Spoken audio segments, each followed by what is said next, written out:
Una piccola grande presenza qui a Cantiamo Napoli quest'oggi, il nostro amico Marco. Ciao Marco, come stai? Tutto bene, a voi? Tutto a posto. Le festività natalizie come sono andate? Sì, bene, bene. Babbo Natale cosa ti ha portato? No. I soldini? Anzi no, te li ha portati. Tanti. Sì. Beato a te. Allora, a te cosa Babbo Natale cosa ti ha portato? Sono stata cattiva quest'anno. Vabbè, ci penserà la Befana, ti prenderà con la scopa. Mentre a te Babbo Natale cosa ti ha portato? Ho fatto la monella, non mi ha portato niente. Anche a te? Sì. Ah, questo è Babbo Natale.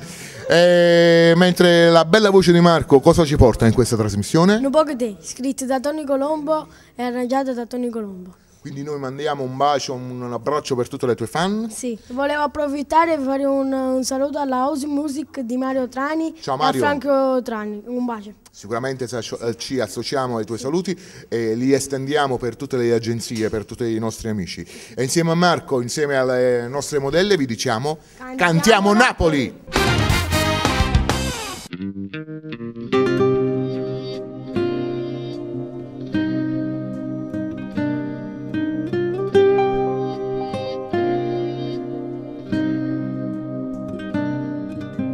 Dai, non dirlo più che sei donna ormai, pure come te tengo curiosa, voglio stare per te, non mi vuoi aspettare, non conta l'età, fatta innamorare,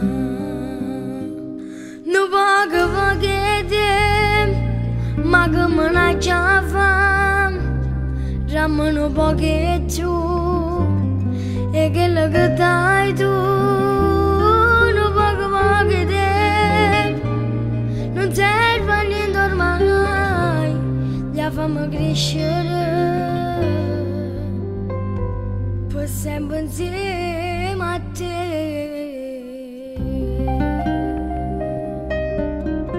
non parla così che mi fai soffrire.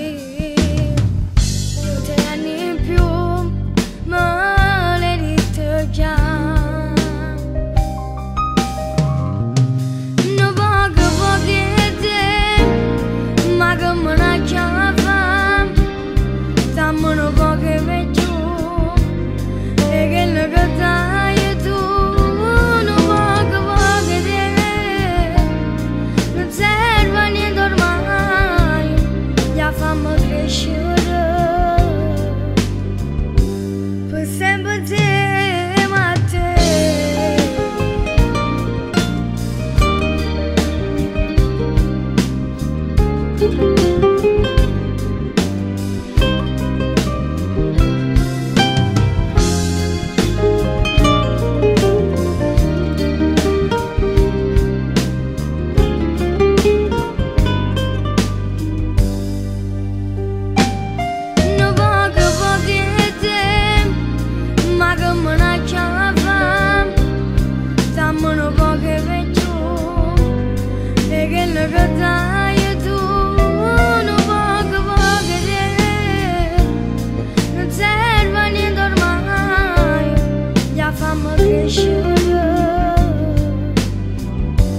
per sempre.